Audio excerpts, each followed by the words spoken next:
기회는 고난과 역경의 모습을 띠고 나타난다. 따라서 이를 마주해 극복하는 가운데 부의 기회가 오는 것이다. 기회란 불운에 좌절하지 않고 시장의 해빙을 전망하며 준비하는 자에게 다가오는 것이다.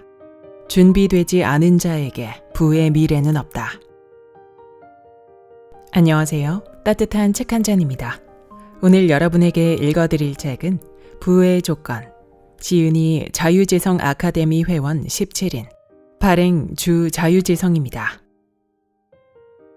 왜 누구는 부자가 되고 누구는 평생 가난하게 사는가? 가난의 사슬을 끊고 부의 열쇠를 쥔 사람들의 이야기. 당신의 어릴 적 꿈은 무엇인가요? 우리는 어른이 되면서 서서히 꿈을 잊어버리고 살게 됩니다. 많은 이들이 자신의 시간과 노동력을 팔아 생계를 위한 돈으로 바꾸며 서서히 꿈을 잃어버리기 때문입니다. 누구나 하고 싶은 일을 마음껏 하는 자유를 꿈꾸지만 그 자유를 위해 필요한 것은 돈입니다. 우리는 현실에 좌절하지만 내가 왜 살아가는지, 삶의 이유와 희망을 다시 떠올리며 부와 번영을 향해 나아가야 합니다. 부의 조건을 성취하게 되면 우리는 더 큰 꿈을 향해 나아갈 수 있기 때문입니다. 이 책은 쉽고 탄탄한 경제 강의와 시장을 꿰뚫는 통찰력으로 유명한 경제 유튜브 채널 자유지성에서 시작되었습니다. 이후 멤버십을 통해 만들어진 자유지성 아카데미 회원들의 실전 투자 수기를 공모했고 720편의 수기 중 17편을 선정하여 발간된 실전 투자 수기집입니다. 자유지성 아카데미는 현재 1,000여 명 규모의 집단지성 투자 커뮤니티로 다양한 분야의 투자 강의와 노하우를 나누고 독서 스터디, 투자 소모임 등을 통해 교학 상장하는 공간입니다. 각자의 어려운 여건을 딛고 부자가 되기 위해 피땀 어린 노력을 기울인 그들의 치열한 기록을 모은 이 책은 당신도 할 수 있다는 희망을 안겨줄 것입니다. 그럼 지금부터 본문 일부를 낭독해드리겠습니다. 프롤로그, 시장을 이겨 큰 부를 이루는 길. 왜 부동산 투자인가? 부자들은 부동산을 산다. 왜 부의 조건을 부동산 투자에서 찾는가?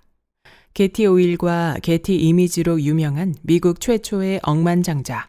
1966년 기네스북에 세계 최고 부자로 등재된 폴 게티는 부를 이루는 비법에 관해 이렇게 말했다.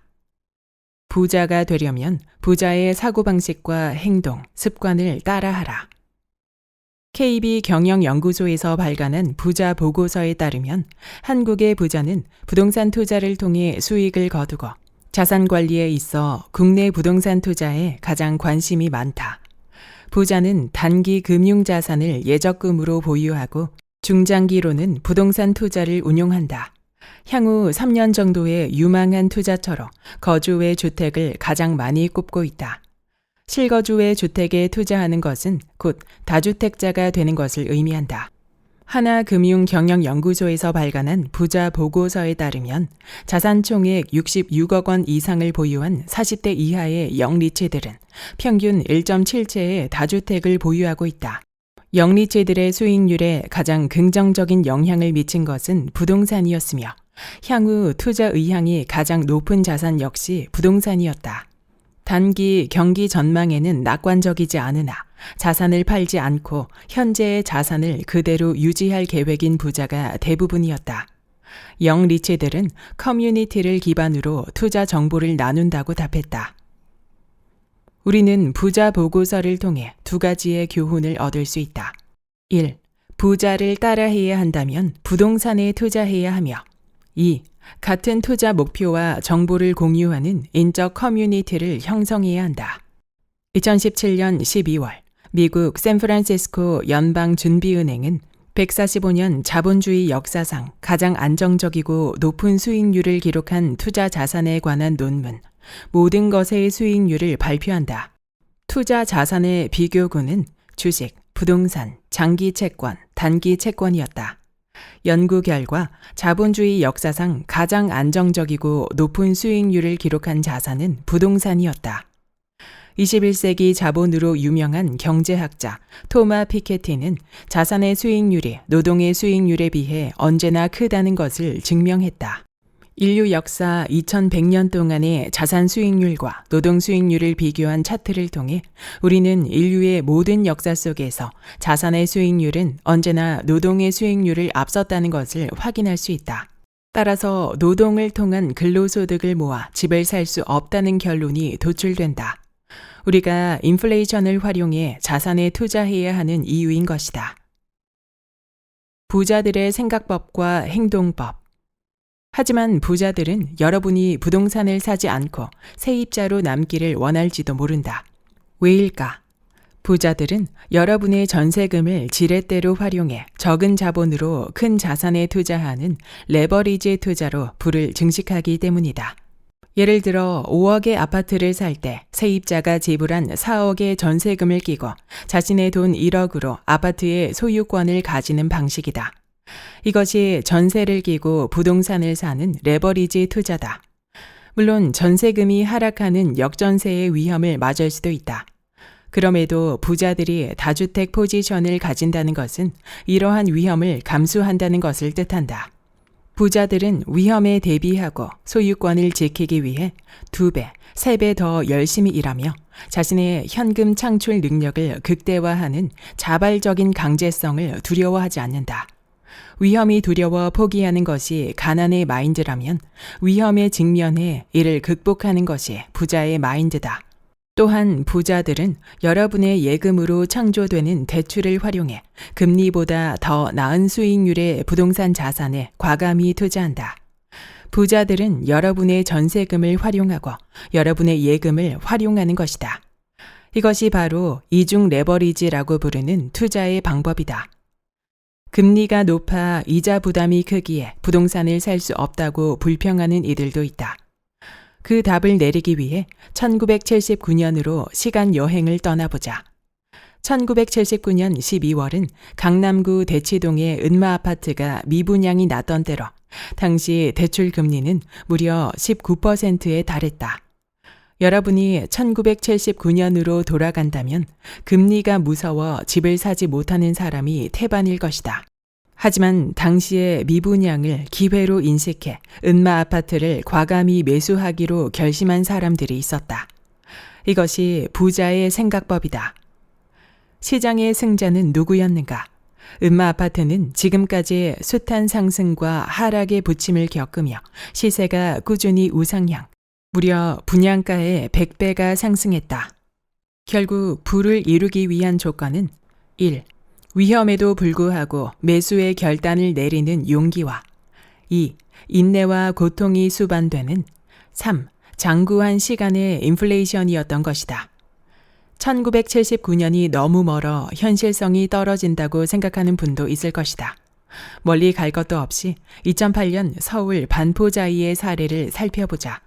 반포자이 84제곱미터 분양가는 약 7억 원이었으나 미분양이 났다. 당시 기준금리는 5.25%, 대출금리는 8%에 달했기 때문이다. 다시 여러분이 2008년으로 돌아간다면 어떤 선택을 하겠는가? 역사는 우리에게 투자의 해답을 제시해 주는 것이다. 그러므로 투자자들이 걸어온 궤적을 수기를 통해 돌아볼 수 있다면 우리가 올바른 부의 좌표를 향해 걸어가는데 큰 도움이 된다. 현재 서울 반포자이 84제곱미터는 약 28억 원으로 2008년의 위기는 곧 기회의 다른 말이었다. 고금리의 위기를 말하는 사람이 있는 반면 위기를 기회로 바꾸기 위해 반복되는 역사를 공부하고 용기 있게 도전하는 이들이 있는 것이다. 그리고 이들이 부를 이루었다는 것을 기억해야 한다. 이것이 부자의 행동법이다. 준비되지 않은 자에게 부의 미래는 없다. 만연한 반부자 정서 속에서 부자를 본받고 싶은 사회, 부자를 존경하는 사회를 만들고 싶다는 꿈은 허황된 망상처럼 들린다. 하지만 세상의 변화는 인식의 전환으로부터 시작된다. 따라서 나는 부자가 되기 위해 피땀 어린 노력을 기울인 이들의 치열한 기록을 모은 이 책이 많은 이들의 공감을 얻어 투자자에 대한 인식의 전환과 부자가 존경받는 세상을 위한 밑거름이 되기를 소망한다. 또한 이 투자 수기를 읽는 이들이 감동과 희망을 얻어 잃어버린 꿈을 되찾고 그 꿈을 이루기 위한 첫걸음을 담대하게 내디딜 수 있기를 소망한다. 그리고 여러분의 한 걸음 한 걸음이 모여 진정한 부와 자유의 정상에 우리가 함께 도달할 수 있기를 소망한다. 부의 노하우와 경험이 축적된 지식을 많은 이들과 나누는 것이 모두의 꿈을 앞당기기 위한 필수 조건이라 믿기에 우리의 경제 지식 나눔에 여러분이 함께할 수 있기를 소망한다. 시장은 조정장에 들어서며 인고의 터널을 지나고 있다. 하지만 자유재성 아카데미에 모인 1,000명의 우리는 주택시장의 역사를 공부하고 지식과 경험을 아낌없이 나누며 서로를 격려하고 부의 미래를 그리며 어려운 시기를 이겨내고 있다. 부자 보고서에서 언급되었듯 투자자들은 자산을 유지하며 돌아오는 기회를 준비하고 있는 것이다. 누군가 위기론에 주저앉아 낙담하고 있을 때 누군가는 위기를 극복하는 불굴의 의지로 현장에 임장을 나가고 정보를 나누며 더 큰 부를 위한 결단의 시간을 예비하고 있다. 기회는 고난과 역경의 모습을 띠고 나타난다.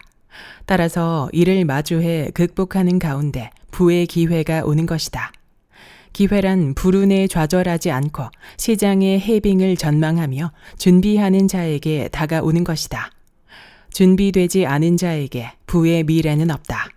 2023년 4월 자유지성. 강원도의 가난한 생활보호 대상자 월 1천만 원의 현금 흐름을 만들다. 아짓마. 빛이 보이지 않는 가난의 터널 속에서 가난한 강원도 시골 촌놈도 부자가 될 수 있을까? 나처럼 가난을 벗어나고 싶은 모든 이들에게 도움이 될 수 있기를 바라며 나의 투자 일대기를 시작한다. 나는 강원도 고성군 간성읍에서 태어나 시골에서 어린 시절을 보낸 오리지널 시골뜨기 촌놈이다. 어린 시절 아버지는 관광 사업을 하셨는데 사업 과정에서 발생한 부채를 남겨둔 채 일찍 돌아가셨다. 기억나는 것은 그 부채로 인해 우리 집이 빚쟁이들의 독촉에 시달렸다는 사실이다. 어머니마저 고혈압과 심장병으로 인한 협심증으로 일을 할 수 없게 되자 우리 가족의 삶은 가난의 나락으로 떨어졌다. 어머니, 어린 동생과 나까지 세 식구의 삶을 관통하는 것은 지독한 가난이었다. 내가 중학교 1학년, 동생은 초등학교 5학년 때의 일이다. 어머니가 지병으로 일을 할 수 없으니 소득이 있을 리 없다. 우리 세 식구는 생활보호 대상자로 선정되어 기초수당과 동사무소에서 지급되는 기초 물품을 받아 생계를 유지했다. 어린 나이에 기억나는 것은 하루하루가 막막하고 희망도 없이 어두컴컴한 집에서 비참한 나날을 보냈다는 것이다. 이 가난의 터널이 영원히 계속될 것 같았다. 그때의 어린 나는 가난을 벗어나고 싶은 마음뿐이었다. 가난한 두 남녀의 결혼, 내 집을 위한 사투. 어느 가난했던 아이는 장성해 결혼을 생각하게 되었다. 그런데 내가 결혼하고 싶었던 지금의 내 아내는 나보다 더 가난한 인생을 살아온 사람이었다. 불우이웃 돕기 광고에 나올 수준으로 나보다 더 어렵고 험난한 인생을 걸어온 아내. 그래서 우리는 서로를 잘 이해할 수 있었는지도 모르겠다. 하지만 우리 집에서는 결혼을 극구 반대했다. 우리도 못 사는데 우리보다 더 못 사는 집안과 결혼을 하면 어떻게 하냐는 것이었다. 하지만 우리는 집안의 반대를 무릅쓰고 결혼을 하기로 했다. 집안의 반대 속에 강행한 결혼 후에도 돈이 없으니 가난하고 궁핍한 생활은 계속 이어졌다. 다만 나는 아내에게 결혼을 하며 신혼집을 매수하자고 했다. 지독하게 가난한 우리가 어떻게 집을 살 수 있었을까? 이 선택은 훗날 우리가 부자의 길로 나아가기 위한 미천이 된다. 당시 내가 가진 돈은 1천만 원. 아내는 나보다 훨씬 알뜰했다. 아내는 3천만 원을 모아놓고 있었던 것이다. 우리는 이 돈을 모아 4천만 원으로 춘천의 작은 아파트를 대출을 끼고 매수하게 된다. 신혼을 시작하며 더 이상 세입자의 불안한 삶을 지속하기 싫었다. 혼수, 결혼 비용보다 중요한 것은 내 보금자리라고 생각했다. 때문에 결혼식도 조촐하게 돈을 거의 들이지 않고 올렸다. 혼수도 없었다. 생활에 필수적인 것들만 인터넷 쇼핑이나 중고로 사며 시작한 신혼이다. 다른 것을 하나도 사지 않아도 집부터 사자고 아내를 설득했다. 그렇게 나와 아내는 가지고 있는 전 재산으로 작은 아파트를 샀기에 이후의 생활은 하루하루 끼니를 때우는 것에 급급할 수밖에 없었다. 2010년 나의 외벌이 월급은 140만 원에 불과했고 생활비 20만 원으로 아이를 키우며 처절하게 아끼며 살아가야 했으니까. 구두가 찢어지면 그걸 스테이플러로 집어서 신고 다녔다. 양말 꿰매어 신기는 기본이고 아내의 인부복 고무줄이 끊어져서 검정 고무줄로 묶어서 쓰던 기억이 난다. 아기용품이나 옷을 살 돈이 없었다. 아는 분들에게 수소문해 구걸하다시피 해서 아기용품을 받아 쓰고 옷을 받아 입었다. 이처럼 우리의 신혼은 가난과의 사투였다. 하지만 가지고 있던 모든 것을 끌어모은 내 집 마련이 우리를 가난으로부터 탈출시켜주는 신의 한 수가 될 줄은 꿈에도 생각하지 못했다. 신혼집의 상승과 갈아타기, 찾아온 첫 번째 기회. 신혼집의 가격이 상승하기 시작했다. 없는 살림에 대출 원금을 먼저 상환하고 남은 돈으로 어떻게든 살아갔는데 집값이 상승하니 신혼집을 매도하고 다시 대출을 받아 더 나은 아파트로 이사할 수 있게 된 것이다. 그때는 이것이 상급지로 갈아타기라는 것도 알지 못했다. 조금 더 넓은 아파트로 우리의 삶이 나아가기에 너무나 행복했던 기억이 머리를 스칠 뿐이다. 그리고 내가 부동산에 본격적인 관심을 갖게 해준 첫 번째 기회가 찾아오게 된다. 동생에게 오토바이 사고가 나면서 보험금을 목돈으로 타게 된 것이다. 나는 동생에게 그 돈을 무이자로 빌려달라고 제안을 했다. 2번의 아파트를 매수하면서 목돈이 생기면 아파트를 사야 한다고 생각을 하게 되었다. 그래서 동생으로부터 무이자로 빌린 목돈으로 다른 아파트를 매수하기로 했는데 급매로 나온 아파트는 수리가 하나도 되지 않은 상태였다. 집에 와서 셀프로 리모델링을 하면 얼마가 들지 생각해보고 업체의 견적도 알아보며 비용을 따져봤다. 그 결과 매수를 해도 충분히 싸다는 생각이 들었다. 그래서 매수를 한 후 셀프로 수리를 시작하게 되었다. 돈이 부족했기에 배운 셀프 리모델링과 수리. 동생의 보험금으로 아파트를 매수하고 수리비를 아끼기 위해 주택 리모델링을 공부하게 되었다.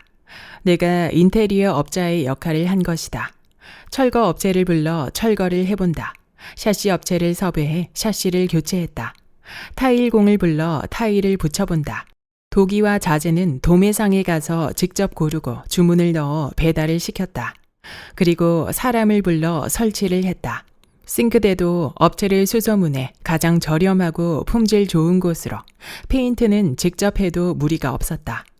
도배와 장판, 인터폰, 목공 작업, 전기 배선, 보일러 등 발품과 손품을 팔고 또 팔며 최소 비용을 들이고자 했다.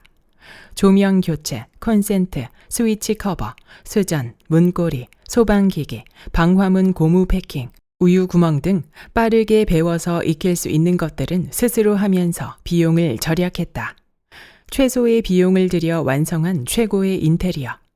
인테리어 업체가 볼 때는 미숙해 보일지 몰라도 내게는 최상의 인테리어였다. 그리고 이 아파트는 최고가의 월세를 놓게 된다. 무이자로 빌렸으나 고정적인 월세 수입이 나오므로 동생에게 약간의 이자를 주고 나머지를 생활에 보탤 수 있었다. 우리 가족의 삶과 생활이 조금 더 나아진 것이다. 이때 배운 인테리어는 이후의 투자에 있어 가장 든든한 무기가 된다. 셀프 인테리어는 반드시 해볼 것을 권한다. 아파트의 연속 매도와 신축으로의 퀀텀 점프. 인테리어를 공부해 살고 있던 아파트도 항상 깔끔하게 관리할 수 있었다. 이 실거주 아파트를 신고가에 매도하며 이번엔 신축 아파트를 분양받아 이사를 가게 되었다. 이후 동생의 보험금으로 매수했던 아파트도 신고가에 매도를 하여 동생에게 빌린 돈을 모두 갚고 돈이 남게 되었다. 나는 돈이 생기면 아파트를 사야 한다는 것을 경험으로 알고 있었다. 그래서 남은 돈으로 강원도의 다른 신축 아파트를 하나 더 분양받게 된다. 이렇게 모두 정리를 하고 나니 이제 나에게는 춘천 아파트 분양권이 2개 남게 됐다. 가난한 시골뜨기 청년이 나보다 더 가난한 여인을 만나 지독한 가난의 고리를 끊고 신축 아파트 분양권 2개를 가지게 된 것이다. 처음으로 신축 아파트에 들어온 그날을 결코 잊을 수 없다. 강원도 지방 소도시지만 내게는 인류 최고급 호텔도 부럽지 않은 최고의 집이었다. 아내와 집에 하루 종일 있으면 너무나 행복했고 매일을 웃음 속에 뿌듯해하던 기억이 난다. 우리는 해냈다. 우리는 더 이상 가난하지 않다. 이런 행복한 보금자리를 여러분도 꼭 가질 수 있기를 바란다. 그리고 또 하나의 신축 분양권은 준공이 되어 전세를 주었다. 지금 돌이켜보면 수도권에서 같은 과정으로 아파트를 샀더라면 훨씬 더 많은 돈을 벌 수 있었을 것이다. 하지만 내가 사는 동네를 내가 가장 잘 알기에 시세의 변화를 정확히 읽을 수 있었으며 당신은 부동산에 대해 강의가 있는지도 몰랐고 책 한 권 읽어보지 않았기에 나의 투자는 오직 몸으로 부딪혀 경험한 것이었다. 몸으로 부딪힌 시세 비교와 추가 대출의 레버리지. 네이버에 부동산 매물이 올라오는 데이터와 실거래 가격을 계속 체크하니 내가 사는 곳의 아파트 단지 시세를 외우다시피 하며 자연스럽게 단지별 시세를 비교할 수 있게 되었다. 분명히 이 동네에 이 단지가 괜찮은데 저쪽 동네 아파트가 오르면 뭔가 이상한 거였다. 그래서 괜찮은 단지가 아직 오르지 않았다는 판단이 들었을 때 과감하게 매수하고 시세가 올라 다른 동네보다 높다고 판단했을 때 매도한 것이었다. 오직 현장의 감에 의존한 투자였고 결과적으로는 운이 좋았다고 생각한다. 초심자의 행운이었으리라. 아내와 새로 입주한 신축 아파트의 가격이 다시 상승을 하니 추가 대출을 받을 수 있었다. 그 대출금을 바탕으로 내가 사는 지역에 저평가된 아파트를 찾기 시작했다. 그 중에 준공 후 6년이 지난 브랜드 아파트의 가격이 4년 동안 계속 눌러있는 것을 보게 된다. 나는 그 동네에 살고 있으니 역에서 가깝고 주변에 재개발 속도도 빠른 그 아파트가 더 이상 떨어질 수 없다는 판단을 하게 되었다. 여기는 지방의 소도시라 입주 물량이 많지도 않다. 그래서 전세를 끼고 있는 물건을 찾아 빠르게 계약을 하게 되었다. 좋은 물건이라 판단해 아파트 내부도 살펴보지 않았다. 바로 전화상으로 가계약금을 송금하고 계약을 마무리하였다. 이 계약은 레버리지를 2번 활용한 셈이다. 내가 살고 있는 아파트를 담보로 대출을 받아 은행으로부터 돈을 얻었으니 한 번의 레버리지를 사용했다. 그리고 대출금으로 전세를 끼고 아파트를 샀으니 전세입자의 전세금이라는 돈을 활용해 아파트라는 자산을 산 것이다. 내 돈은 하나도 들어가지 않았다. 은행의 대출금과 전세입자의 전세금이 아파트를 살 수 있게 해주었다. 내 돈을 들이지 않고 자산에 투자하는 것이 부에 이르는 원리라는 것을 훗날 알게 되었으나 당시에 나는 이론을 모르는 실전 투자자로 이 모든 것을 경험으로 부딪혀 알게 된 것이다. 이 물건은 내가 매수한 바로 다음 달부터 가격이 상승하기 시작했으며 현재까지도 계속 상승하고 있다. 전세를 끼어 투자금이 적기에 부담 없이 보유할 수 있고 호재도 많다. 그래서 당분간 매도하지 않고 기다려 보려고 한다. 실패로부터 얻은 2번째 부의 기회와 지식산업센터. 내가 지식산업센터를 알게 된 것은 우연한 기회였다. 남양주에 있는 분양 홍보관을 지나치다 들어가 보니 지식산업센터를 분양하고 있었다. 소액으로 투자가 가능하다는 설명을 듣고 즉흥적으로 분양 면적 100평에 지식산업센터 청약금을 송금했다. 그 후로 대출 규제 정책이 발표되자 불안과 고통이 시작되었다. 밥도 못 먹고 잠도 못 이루며 전전긍긍하다가 결국 계약을 취소해달라고 요청했다. 환불을 해주지 않으려는 시행사와 환불을 받으려는 나와의 싸움은 길어졌고 피말리는 시간 동안 삶은 계속 피폐해졌다. 다행히도 청약금을 돌려받을 수 있게 된 나는 투자의 고통을 체감하며 추가 투자를 하지 않겠다고 다짐한다. 하지만 청약금을 환불받는 과정에서 공부한 지식산업센터에 대한 지식이 나로 하여금 다시 자만심을 가지게 했다. 지식산업센터를 잘 알게 되었다고 착각한 것이다. 투자를 쉬겠다고 다짐한 지 얼마 지나지도 않아 김포에 지식산업센터 계약을 했다. 무모한 짓이었다. 그때 계약했던 지식산업센터는 준공 후 1년의 공실로 이어졌고 매달 대출금에 대한 이자와 관리비를 지출하며 고통을 안겨줬다. 실패의 원인은 김포 지역에 대한 사업체 수요를 제대로 파악하지 않았고 역세권만 보고 투자했기 때문이다. 또한 김포 골드라인의 전철이 두량뿐이라는 것도 몰랐으며 주변에 지식산업센터를 공급할 수 있는 땅들이 아직 많이 있어 공급이 많다는 것도 파악하지 못한 상태였던 것이다. 얼마나 주먹구구식으로 투자를 했는지를 통렬하게 반성하는 계기가 되었다.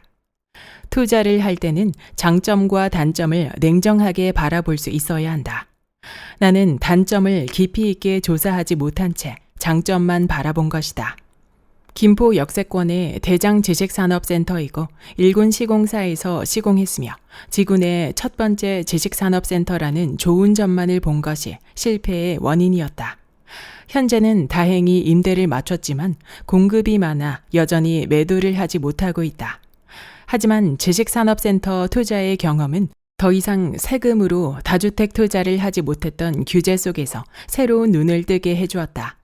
지난 실패를 곱씹어 반성하며 사업체의 수요와 지역의 특징을 더 정밀하게 조사하는 가운데 결국은 서울이라는 결론에 이르렀다. 이에 나는 서울에 있는 지식산업센터 분양권에 투자하기로 결심하게 된다. 하지만 이전에 겪었던 실패를 돌이켜 위험을 분산하는 것이 필요했다. 투자금이 분양금액의 10%라고 하지만 투자금을 분산할 수 있다면 실패하더라도 손실이 적을 것이다. 그래서 친한 지인들에게 투자를 제안하여 투자 금액을 분담하는 공동투자를 처음 시도하게 된다. 분양금액의 10%인 계약금을 마련해 공동투자로 들어간 곳이 지식산업센터 중 가장 핫하다는 성수동, 문정동, 영등포 지역이었다. 이후 지식산업센터의 붐이 일어나며 단기간에 분양권을 매도해 큰 수익을 얻을 수 있었다. 서울 투자의 경험을 쌓은 나는 수도권에 대한 공부를 시작했고 지식산업센터에 추가 투자해 현금 흐름을 만들었다. 동시에 미래를 위해 주식과 비트코인 투자 공부를 시작하며 매매 경험을 쌓고 있다. 매월 1천만 원 이상의 현금 흐름과 인생의 행복. 지금도 가끔 생각한다. 가난의 마인드를 벗어나지 못했다면 내 삶은 어떠했을까? 귀찮고 신경 쓰이며 무섭다고 투자하지 않았다면 어떻게 되었을까? 현실에 안주하며 주변 사람들처럼 가만히 있었다면 나는 아직도 세상을 비관하며 비참하게 살아가고 있을 것이다. 아니, 비참한 줄도 모르고 가난 속에 부자들을 원망하고 있었을 것이다. 이제 나는 서울로 직장을 옮겼다. 그전에는 지하철을 타보지도 못했던 가난한 시골 촌뜨기가 서울에 취직해 직장을 다닐 수 있게 된 것을 상상이나 할 수 있었을까? 비록 지방 소도시지만 다주택의 포지션을 가지고 있으며 월세가 나오는 지식산업센터 투자를 늘려가고 있다. 그 결과 현재는 근로소득과 부동산 소득을 합해 매월 1천만 원 이상의 현금 흐름을 만들 수 있게 되었다. 그리고 이제 나는 행복한 순간을 경험한다. 장을 보러 마트에 가서 계산기를 두드리지 않고 사고 싶은 것을 살 수 있게 되었다. 먹고 싶은 것을 마음껏 먹으며 행복해하는 아내를 보며 우리의 삶에 부가 얼마나 중요한 것인지를 다시 느끼게 된다. 그리고 아내와 사랑하는 아이가 가난하고 비참한 과정을 겪지 않아도 된다는 사실에 감사한다. 부는 행복을 위한 최소한의 조건이며 내가 부에 이를 수 있었던 것은 돈이 생길 때마다 부동산에 투자했기 때문이다. 지식은 없었지만 생활을 절약해 부동산을 산 것이 지금의 부에 이른 원동력이 되었다. 우리의 인생을 바꾸려면 3가지가 달라져야 한다고 말한다. 첫째, 환경이 달라져야 한다. 둘째, 만나는 사람들이 달라져야 한다. 셋째, 시간을 다르게 써야 한다. 나는 책을 읽으며 이 세 가지에 공감했다. 그리고 삶의 자세와 환경, 만나는 사람을 모두 바꿨다. 가난한 곳을 떠나 더 나은 곳으로 가고자 했다. 가난한 사람들이 아닌 부를 꿈꾸는 사람들을 만나고자 했다. 내 시간을 쪼개 공부하고 현장에서 배우고자 했다. 이제 내 꿈은 수도권의 아파트를 매수하고 자산의 규모를 더 키우는 것이다. 꿈꾸는 만큼 발전한다. 그래서 지금 이 현실에 안주하지 않고 더 큰 꿈을 꿀 것이며 더 큰 부를 이뤄 행복을 전하는 사람이 되고 싶다. 가난 속에 절망하는 청년들에게 말하고 싶다. 세상을 탓하지 말고 부자들을 증오하지 말고 젊음이라는 패기로 도전해 볼 것을 권한다. 140만 원의 월급을 받았던 나도 40세가 되지 않은 지금 월 1천만 원의 현금 흐름을 만드는 사람이 되었다. 하물며 나보다 훨씬 훌륭한 여러분이 나보다 더 큰 부를 이룰 수 있는 것은 당연하지 않을까. 실패를 두려워하지 않고 도전하는 용기만 있다면 말이다. 부동산 시스템 투자와 고난의 열매. 대두. 평범한 삶을 망치로 두들겨 맞다. 평범한 사람이 부를 이뤄나가는 과정에 대한 이야기다. 수없이 넘어지고 깨달으며 상처를 딛고 다시 일어서는 과정이다. 부를 쉽게 이룰 수 있다면 이 세상에 부자가 아닌 사람은 아무도 없을 것이다. 여러분도 할 수 있다는 희망에 관한 이야기로 받아들여지길 바란다. 나는 서울에서 대학을 졸업하고 취업했다. 남들이 다 걷는 평범한 인생, 평범한 삶이었다. 2015년에 결혼하여 서울에서 반전세로 2년 거주 후 2017년 서울 강서구에 25평 구축 아파트를 3억 8천에 매수했다. 사실 집을 사야 할 엄두는 못 냈다. 하지만 부모님께서 집을 사라고 강력히 권유하셨다. 부모님의 권유와 도움이 없었다면 매수를 하지 못했을 것이다. 우리가 모은 돈은 1억 5천, 그리고 대출을 1억 5천 받았다. 나머지를 부모님께서 지원해 주셨다. 집을 본 지 하루 만에 계약금을 덜컥 입금했다. 그날은 2017년 5월 대통령 선거일이었다. 비 오는 날 부동산 근처 주차장에 차를 세워놓고 아내와 살까 말까를 무한 반복했던 그날, 지하철역에서 가까운 것만 보고 매수를 결정했다. 인테리어 후 입주를 해보니 너무 좋았다. 주말마다 친구 및 지인들을 초대하여 놀기 바빴다. 부동산에는 아무 관심이 없었다. 2년 동안 거주하던 집값이 얼마나 올랐는지 찾아본 적도 없고 궁금해하지도 않았다. 가끔씩 부모님과 통화할 때 부동산 대책이 나왔다며 걱정하셨지만 관심 밖이었다. 그러던 중 2019년 12.16 대책이 나온 후 며칠 뒤 대학 선배 두 분이 송도 아파트 분양권을 매수하고 아파트를 전세 끼고 추가 매수했다는 이야기를 했다. 실거주하는 자가에 총 2채를 더 매수해서 3주택이 된 것이다. 그리고 실거주하는 집은 양도세 비과세를 받고 갈아타기를 한다고 말한다. 등골이 오싹했다. 어떻게 아파트를 3채나 살 수 있지? 비과세는 무슨 말이지? 선배들은 자신들의 돈으로 아파트를 산 것이 아니라 신용 대출을 받아 분양권과 아파트를 추가로 샀다고 말했다. 내 돈을 들이지 않고 아파트를 산다고? 이것이 가능한 건가? 머리를 망치로 두들겨 맞은 기분이었다. 지는 것을 싫어하는 나, 밤새워 부동산을 공부하다. 나는 욕심이 많고 자존감이 높은 사람 중 한 명이다. 대학 때부터 가까웠던 회사 선배들의 말을 듣고 뒤처지면 안 되겠다는 생각에 정신이 번쩍 들었다. 이때부터 퇴근 후에 집에서 부동산을 공부하기 시작한다. 가장 최근에 12.16 대책부터 시작해 부동산 대책을 보니 모르는 용어 투성이었다. 양도세, 보유세, 취득세, 종합부동산세 등 모르는 용어는 인터넷에서 하나씩 다 찾아보고 외웠다. 부동산 카페에도 가입했다. 부동산을 분석하는 앱이 있다는 것을 알게 되어 네이버 부동산과 앱에서 시세를 들여다보며 밤을 지새곤 했다. 그리고 선배들이 했던 말의 뜻을 비로소 깨닫게 되었다. 요약하면 아래의 4가지 사항이다. 투자에 관심 없던 나에게는 완전히 새로운 세계였다. 1. 아파트 분양권은 계약금인 분양가의 10%만 있어도 일단 매수해 놓을 수 있다. 2. 전세를 끼고 아파트를 사면 적은 돈으로 소유권을 가질 수 있다. 이것을 갭 투자라고 부른다. 3. 신용 대출을 받아 그 돈으로 분양권과 전세 낀 아파트를 살 수 있다. 4. 현재 2년간 실거주 중인 집의 시세 차익이 발생해 양도세, 비과세가 가능하게 되었다. 이때 아내는 임신 3개월 차였다. 현재 집을 팔고 더 나은 상급지로 갈아타야겠다고 마음을 먹고 미래를 계획했다. 우선 아이의 육아를 위해 장모님의 도움을 받기로 했다. 장모님이 계신 고양시 덕양구에 전세자금 대출을 풀로 받아 전세를 들어가고 종잣돈을 모두 끌어모아 서울에 전세를 끼고 아파트를 산 후 여력이 남으면 분양권도 매수하기로 결심했다. 실거주와 미래를 위한 투자를 분리하기로 한 것이다. 실거주는 일단 전세를 끼고 서울에 아파트를 사놓은 후 몇 년 후에 입주하면 된다. 분양권 역시 마찬가지라고 생각했다. 많은 신혼부부나 1주택자들에게 권하고 싶은 것은 거주와 투자를 분리하라는 것이다. 거주는 최대한 저렴하게 새를 살고 투자는 미래를 위해 핵심지로 매수해 두는 것이다. 거주와 투자를 일치시킨다는 고정관념을 가지면 핵심지에 아파트를 사지 못하는 경우가 다반사다.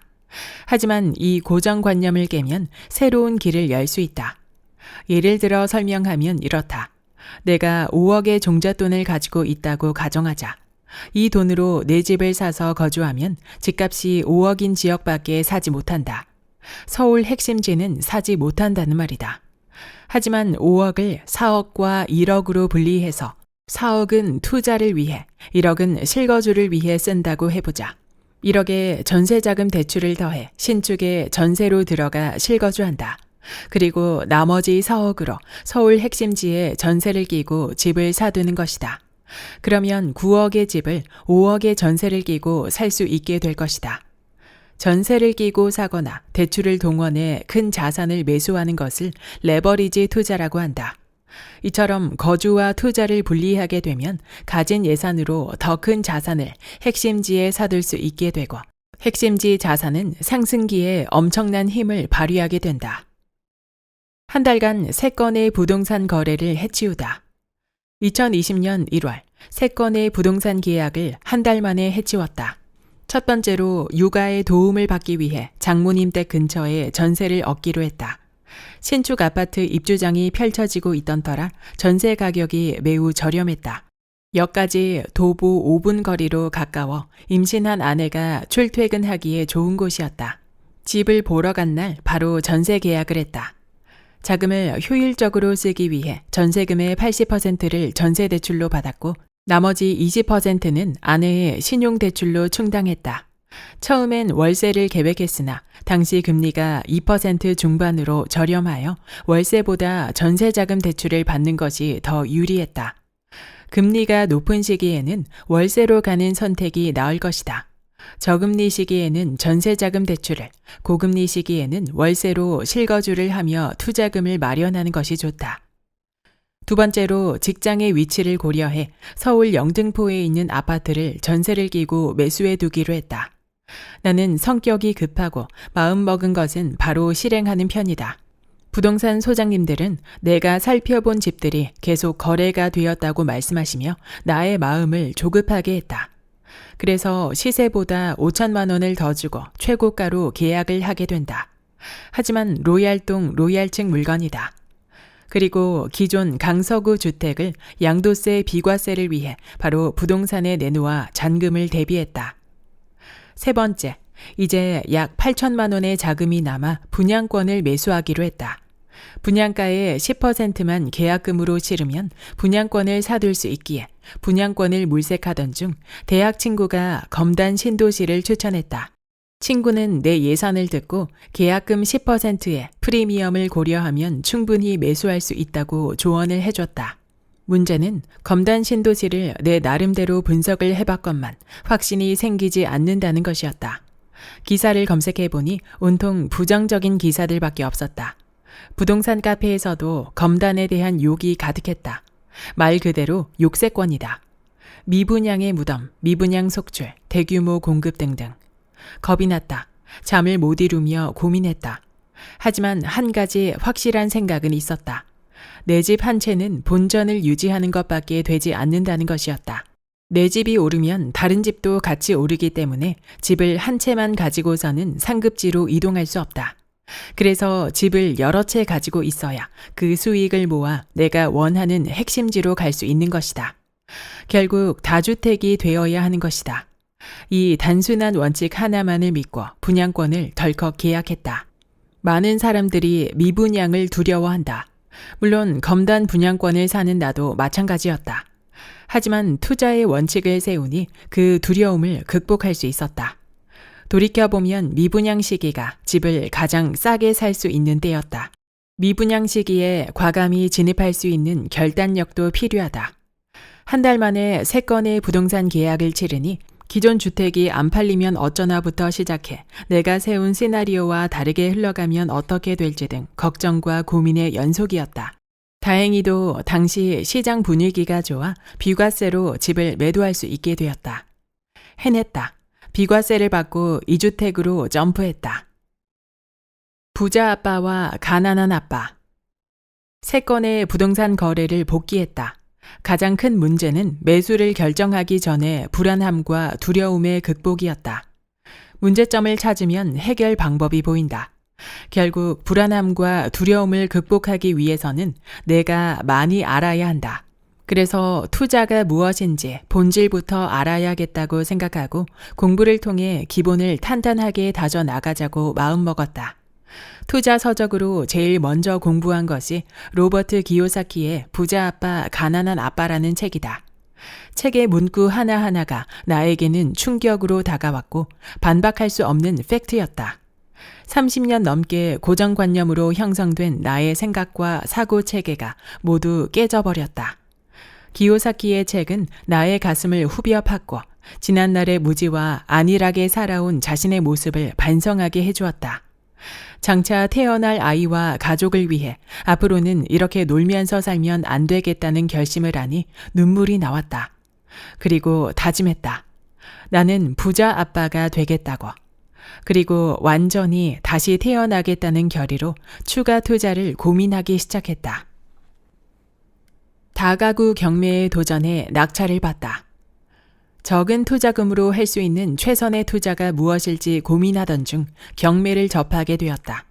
경매는 권리 분석, 입찰, 낙찰, 명도 등 많은 공부와 노력이 들어가지만 잘 준비하면 싸게 살 수 있다는 장점이 있다. 당시 투자금이 소액이었던 내게는 안성맞춤의 투자 전략이었다. 2020년 5월부터 경매 강의를 듣고 관련 서적을 읽으며 공부했다. 다가구는 매달 현금 흐름이 발생하고 토지 가격의 상승으로 매매 차익도 거둘 수 있다는 것. 그리고 다가구는 경매를 통해 낙찰받으면 신탁사를 통해 최대 80% 이상의 신탁 대출이 가능하다는 것을 배웠다. 하지만 귓등으로 안일하게 들었던 정보는 나중에 큰 화를 불러일으킨다. 낙찰가의 최대 90%까지 대출을 받는다는 경매 사례들과 함께 경매지에 나와 있는 물건들로 투자금과 수익률을 조사했다. 그 결과 괜찮은 투자가 될 수 있겠다는 판단이 들었다.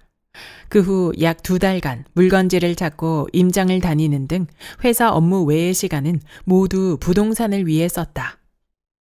첫 입찰에서 낙찰까지 투자의 고통이 시작되다.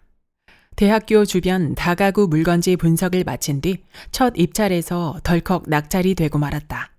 기대도 하지 않았는데 낙찰이라니. 차순위와의 입찰 금액 차이는 고작 200만 원이었다. 가격 분석이 정확했던 것이다. 법원에서 낙찰 후의 과정까지 무사히 잘 마무리하고 다음 날부터 대출 상담사들에게 연락을 돌렸다. 낙찰가의 80%는 당연히 대출을 받을 수 있을 테니 가장 낮은 금리를 구하겠다는 생각이었다. 하지만 돌아오는 대답은 신탁 대출로 진행해도 낙찰가의 60%가 대출을 받을 수 있는 최대 금액이라고 한다. 이러면 계산이 완전히 달라진다. 멘탈이 무너졌다. 추가로 필요한 금액이 1억 2천만 원 가량인데 그 큰 금액을 어디서 마련한다는 것인가. 두려움이 밀려들었다. 낙찰을 포기하고 싶은 심정이었다. 회사에서 일도 못하고 대출 상담사들에게 계속 연락을 돌렸다. 지푸라기라도 잡겠다는 심정으로 대략 200명 정도에게 연락을 돌렸던 것 같다. 엎친 데 덮친 격으로 명도를 하러 가니 집주인 분께서 건물에 누수가 있다고 한다. 누수를 고치려면 바닥을 다 깨고 배관 작업을 전부 새로 해야 하며 견적을 받아보니 4천만 원 가량이 나왔다. 전혀 예상치 못했던 추가 비용들 앞에서 내 의지는 무너지기 시작했다. 물건지 임장에서 발견하지 못했던 난관이었다. 결국 문제는 돈이었다. 돈을 끌어올 데가 없었다. 자금을 조달하는 방법을 몰랐던 것이다. 아파트 매수와는 차원이 다른 고통이었다. 잠을 자지 못했던 것은 물론이고 입맛이 없어 밥도 먹지 못했으며 물도 목으로 넘기지 못할 정도였다. 공포가 물밀듯 밀려왔다. 출산일에 던진 아내의 승부수. 아내는 만삭으로 출산 예정일을 일주일 앞두고 있었다. 아내에게 말도 못하고 끙끙 앓던 중 아내가 무슨 일이냐며 먼저 눈치를 챘다. 내 설명을 들은 아내는 이미 계약금을 납부했으니 포기하지 말라고 용기를 주었다. 오히려 뒤돌아보지 말고 앞만 보고 달려 월세 수익을 얻어보자고 나를 격려해 주는 게 아닌가. 결국 장인어른께서 담보를 제공하고 아내 명의로 대출을 하기로 했다. 출산을 앞둔 아내가 난관을 이겨내는 돌파구를 마련해 준 것이다. 아내 명의의 대출을 위한 은행 자서일이 출산 예정일과 겹쳤다. 긴장감에 아침에 눈을 뜨자마자 서둘러 은행으로 향해 자서를 진행하기로 했다. 아내는 의연했다. 대출이 무사히 끝나면 다가구 공사에 집중하라는 말까지. 은행에서 자서를 마치고 나오는 길에 가진통이 시작되었다. 우리는 집으로 돌아가 서둘러 짐을 챙겨 산부인과로 향했다. 첫째가 탄생했다. 아내의 건강도 이상 없었다. 하지만 마음이 너무나 무거웠다. 자칫하면 아내가 큰 충격을 받을 수도 있는 일을 저질렀다는 죄책감이 가슴을 짓눌렀다. 의연하고 현명한 아내 덕분에 기사회생했으니 어찌 보면 나도 그날 새로 탄생한 것이다. 투자에 있어 가장 중요한 자금 조달이라는 생명줄을 첫째의 출산일에 아내로부터 수혈받았다. 무엇보다 내가 지켜야 할 아이가 태어났다. 아내와 첫째를 위해 나의 모든 것을 다 바치리라 결심했다. 다가구 명도 절차를 마무리 짓고 공사에 진력을 다하기로 하고 계획을 세워 나갔다. 투자란 계속되는 고난을 넘어서는 과정. 아내가 산후조리원으로 입소한 후 2020년 710 대책과 함께 취득세 중과안이 발표가 났다. 낙찰일이 710 이후인 나의 낙찰 물건지가 취득세 중과의 기로에 놓였다. 그리고 취득세가 중과된다면 1.1%의 취득세가 12%가 된다. 거대한 돌덩이가 내 가슴을 다시 짓누른다. 피가 마르는 고통이 다시 심장을 조여왔다. 법안 발의미 통과와 시행 일정을 예상해 보니 대략 8월 초였다.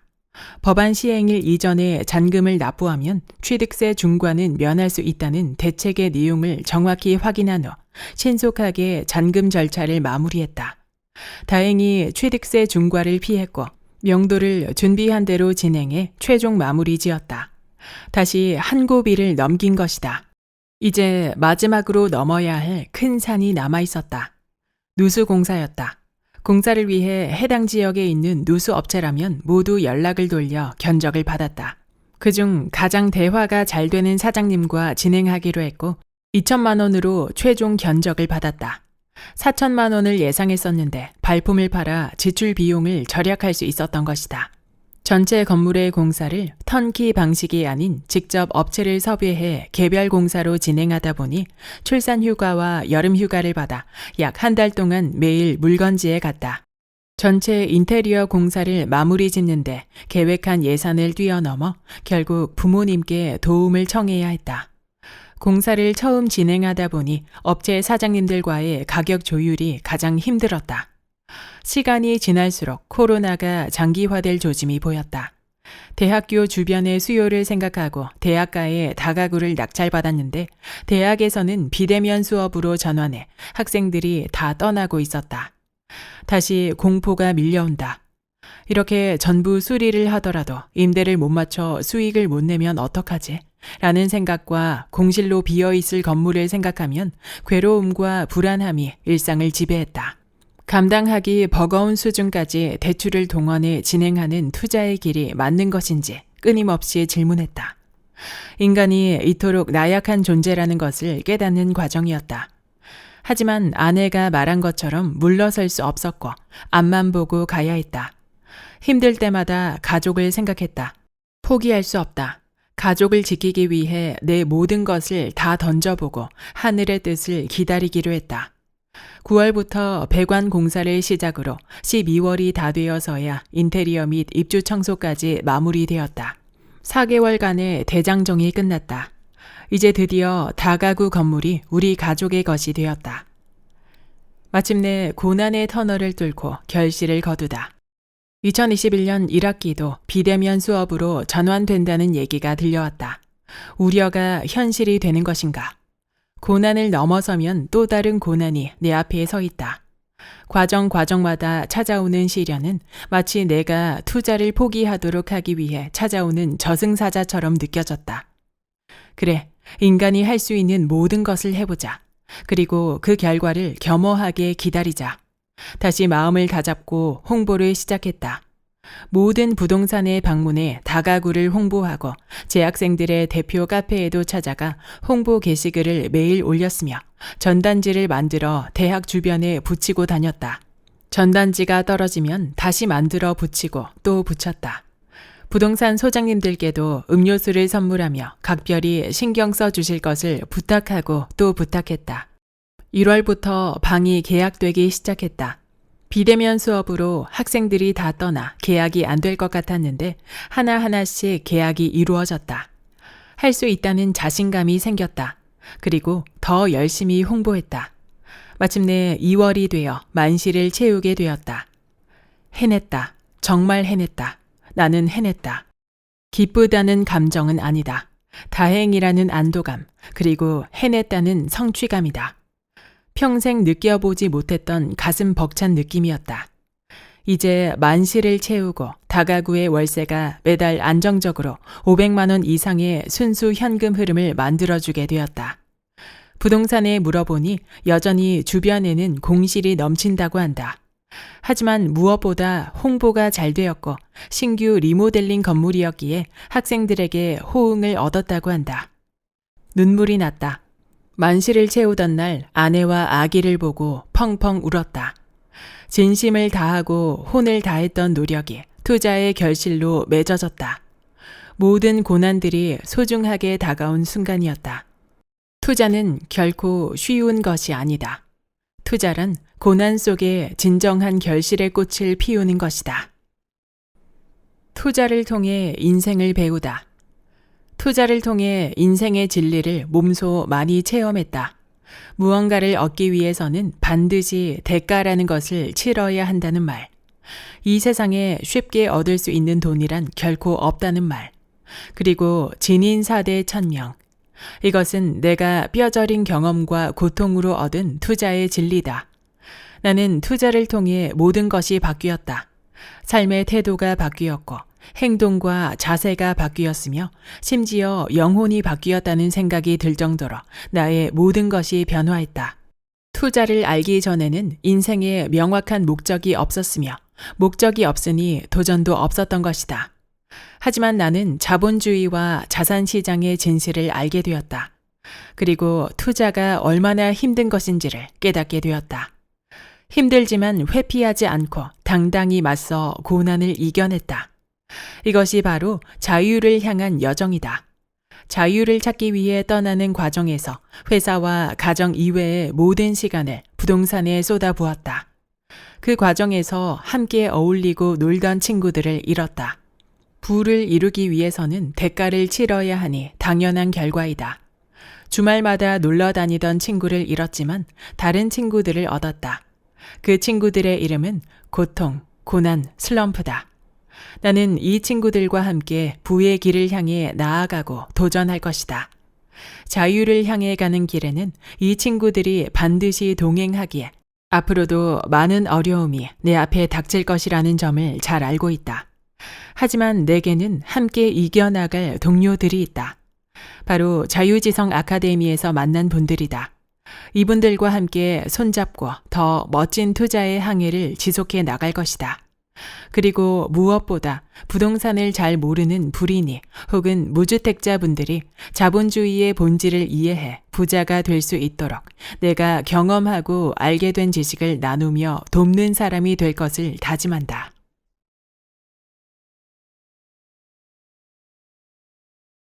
가족 전체가 벼락거지에서 탈출한 기적 같은 이야기. 엔젤. 인생의 우연한 충격과 꿈의 크기, 경매의 성지로 가다.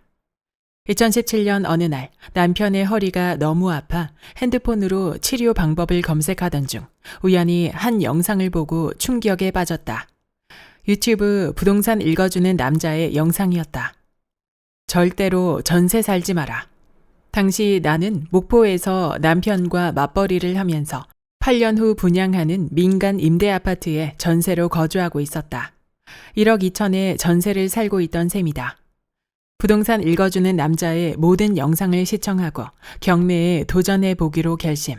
1년간 교육하며 관리해주는 경매 강의를 신청하게 된다. 비용은 무려 550만 원. 정말 큰 돈이었지만 과감하게 결심했다. 일을 하고 있어 수요일마다 목포 경매 물건에 입찰했다.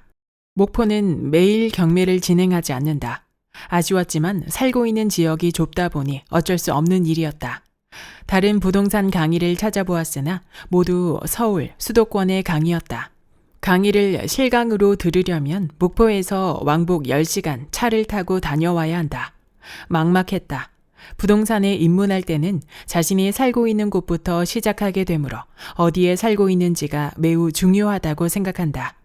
이 경우 좁은 지역에 머무를지 과감하게 광역시급으로 이사를 가서 자신의 앞마당을 넓힐지 진지하게 고민해야 한다. 꿈의 크기가 미래의 부를 결정한다고 생각했다. 목포에서 아무리 경매 입찰을 해봐도 답이 잘 나오지 않았다. 그래서 목포에서 계속 일을 할지 원점에서부터 다시 생각해 보기로 했다. 나와 남편의 나이를 생각했을 때 앞으로 길어봐야 10년을 일할 수 있다. 그럼 한 달에 250만 원을 저축할 텐데 1년에 3천만 원을 모을 수 있다. 계산해보면 10년을 뼈 빠지게 일해야 3억을 모을 수 있다는 말이다. 그래서 노후에 필요한 금액은 얼마일까? 검색해보고 계산도 해본다. 8억.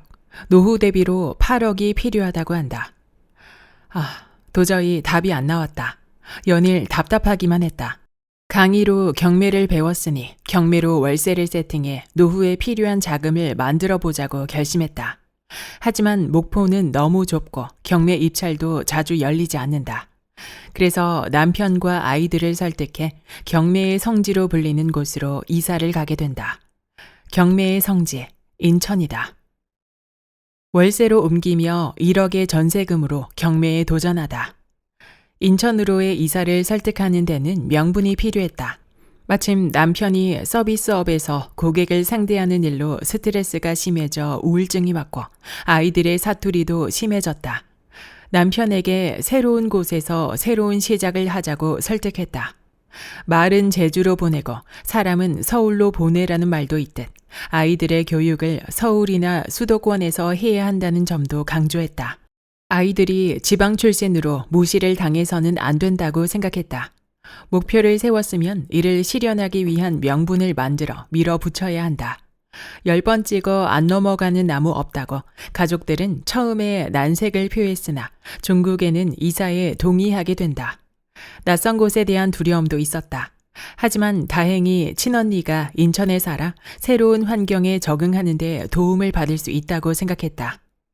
2019년 2월 목포 민간 임대 아파트에 전세금 1억 2천만 원을 빼서 인천으로 올라온다. 이 돈이 우리가 가지고 있는 전 재산이었다.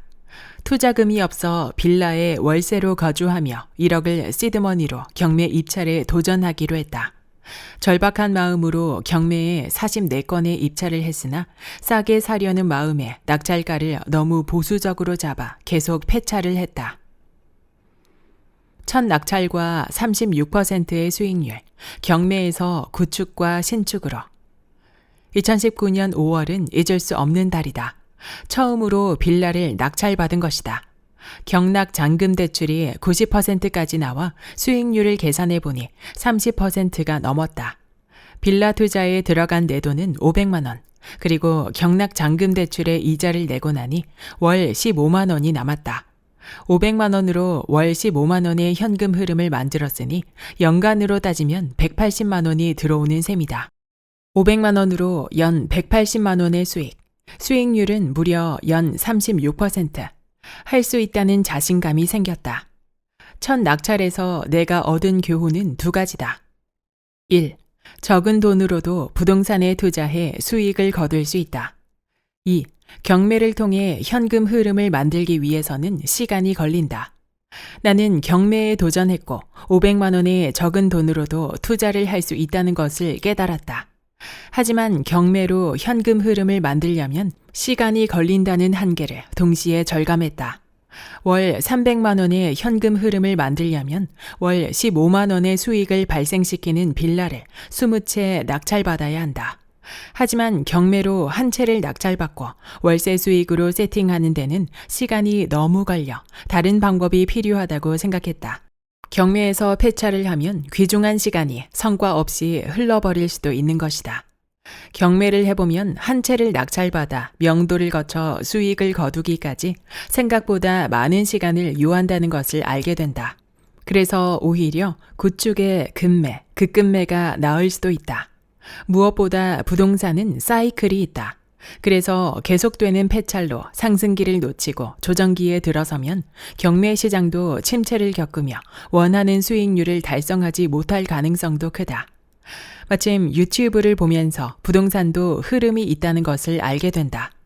그래서 나는 시간이 오래 걸리는 경매보다 구축, 신축 시장에 투자를 하는 것이 빠르게 상승 사이클에 올라탈 수 있는 방법이라 생각했다. 이에 부동산 책을 읽고 데이터를 분석하고 연구하며 유튜브에 부동산 강의를 모두 찾아서 들었다. 구축 투자에 나서 단기에 130%의 수익을 거두다. 구축과 신축, 분양권 시장을 공부한 후 2019년 10월 인천 송도 퍼스트파크 임장을 나갔다. 그때 26평 고층이 5억 7천이었는데 송도에는 입주 물량이 많아 전셋값이 너무 낮았다. 그래서 내가 가진 종잣돈에 은행에서 선순위 대출을 받고 전세까지 맞춰야 했기에 넘어야 할 허들이 너무 높았다. 그래서 첫 구축 투자는 너무 무리한 위험 감수보다 종잣돈을 적게 들이는 방향으로 추진하기로 결심하고 9월동 롯데캐슬을 임장한다. 매매가와 전세가의 차이인 갭은 8천만 원. 내가 가진 예산 범위 안에 들어온다. 다음은 9월 아시아드 선수촌을 임장했다. 매매가 2억 7천, 전세가 2억 3천으로 갭은 4천만 원이었다. 종잣돈을 최대한 효율적으로 활용하기 위해 롯데캐슬 대신 4천만 원의 갭으로 아시아드 선수촌 매수를 결정했다. 12월 잔금 후 2020년 2월 2달밖에 지나지 않았는데 6천만 원이 올라 3억 3천만 원이 되었다. 경매에서 거둔 월 15만 원의 현금 흐름과는 비교가 되지 않는다. 첫 거래에서 단기의 수익을 실현해 종잣돈을 늘리면 더 좋은 물건에 투자를 할 수 있겠다고 생각해 단기 매도를 하였다. 4천만 원의 투자금으로 일반 과세의 세후 수익은 5,200만 원이었다. 2개월 만에 무려 130%의 수익률을 거두고 자신감이 붙은 나는 본격적인 구축, 신축 투자에 과감하게 나서보기로 했다. 코로나가 터지며 집값이 폭락할 것이라는 방송이 넘쳤지만 이때의 조정기를 역발상으로 이용해 더 적극적으로 투자하기로 결심했다. 거지로 살아가기보다 노예처럼 살아가기보다 비록 실패하더라도 후회 없이 투자해보고 싶었다. 인생에 단 한 번도 오지 않았던 기회가 온 것 같았다. 6주택 포지션의 세팅과 매매를 통한 교훈. 첫 투자에서 회수한 돈으로 신축 분양권을 매수하기로 했다. 2020년 3월 미분양의 무덤인 평택 분양권을 매수했다. 이왕 사려면 좋은 물건을 사야 한다고 생각해 약간의 프리미엄을 주고 분양권을 계약했다. 분양권의 계약금 10%에 프리미엄 900만 원, 복비까지 총 투자금 4천만 원이 들었다. 다음으로 2020년 4월 원주의 분양권을 매수했다. 계약금 10%인 2,300만 원에 프리미엄 600만 원, 복비 100만 원까지 총 투자금 3천만 원이 들었다. 2020년 8월 부산 쌍용 예가를 3억 7,800만 원에 매수하고 3억 6천만 원에 전세를 놓는다. 이 전세는 주인이 매도를 하면서 세를 살기로 한 거래로 법적인 용어로는 점유 계정이라고 한다. 총 투자금은 1,800만 원이 들었다. 주인이 매도를 하며 세를 사는 점유 계정 거래는 전세금이 시세보다 과도하게 높지 않은지 주의를 해야 한다. 매도를 하기 위해 주인이 세를 비싸게 살며 갭을 적게 만들기 때문이다. 투자금인 갭이 적은 것만 보고 매수를 하면 2년 뒤에 전세금이 하락해 돌려줘야 하는 역전세를 맞을 수 있다는 점을 유의해야 한다. 2020년 11월 지인에게 투자로 삼산타운을 소개했는데 지인이 못하겠다 하여 내가 매수하기로 했다. 5억 3천만 원에 매수해서 4억 8천만 원으로 전세를 맞추고자 했는데 실패. 겨우겨우 후순위 대출을 내서 잔금을 치렀다. 매수 후 잔금일까지 전세가 맞춰지지 않아 하루하루 피가 마르는 날의 연속이었다. 매수 후 전세금으로 잔금을 치르는 거래를 계획했다면 잔금일까지 전세가 계약되지 않을 경우를 대비해 잔금 마련 방안을 준비해 두는 것이 좋다. 잔금을 하고 전세를 높게 받기 위해 인테리어를 했다. 마음고생과 인테리어 부대 비용이 들었지만 전세를 4억 8천만 원에 맞추는데 성공하고 1년도 안 되어 전세가 5억 1천만 원으로 올랐다. 이로써 이 물건은 갭이 2천만 원이 되었다. 2021년 11월 군산의 구축을 4억 500만 원에 매수하고 전세입자를 3억 5천만 원에 들였다. 매수 후 전세를 놓는데 마음고생을 했던 경험을 토대로 잔금일을 넉넉히 잡아달라고 요청했다. 2022년 5월에 잔금을 하기로 계약해 무사히 잔금일까지 전세를 계약할 수 있었다. 2020년 3월에 계약한 평택 분양권이 입주를 시작하자 전세를 놓았다. 이로써 다시 분양권 투자가 가능하게 되었다. 분양권의 중도금 대출은 세대당 2건까지 가능하기 때문이다. 이에 2021년 1월 거제의 분양권을 매수한다. 계약금 10%인 5천만 원, 프리미엄은 1,600만 원, 복비 100만 원으로 총 투자금 6,700만 원이 소요되었다. 그리고 원주의 분양권도 입주기에 전세를 맞춰 투자금의 일부가 회수되었다. 그리고 부산의 구축 물건도 전세가 상승하여 6천만 원이 회수될 예정이다. 이처럼 구축과 신축 분양권 투자로 현금 흐름을 만들며 새로운 투자를 이어나갈 수 있었으며 투자는 여전히 현재 진행형이다. 현재는 다주택자 규제로 인해 추가로 주택시장에 투자를 할 수 없게 되어 지식산업센터 등의 수익형 투자를 공부하고 있다. 전세를 떠나 월세를 살며 투자를 시작했을 때의 시드머니는 1억 원에 불과했다. 하지만 단기간에 무려 6주택의 포지션을 가지며 전세금 상승을 통해 안정적인 현금 흐름을 유지하고 있다. 이토록 과감하게 투자할 수 있었던 이유는 멘탈이 흔들릴 때마다 나의 마음을 잡아준 자유지성 채널이 있었기 때문이다. 나는 자유지성 영상을 공부한 후 상승 사이클과 인플레이션 베팅에 확신을 가질 수 있었다.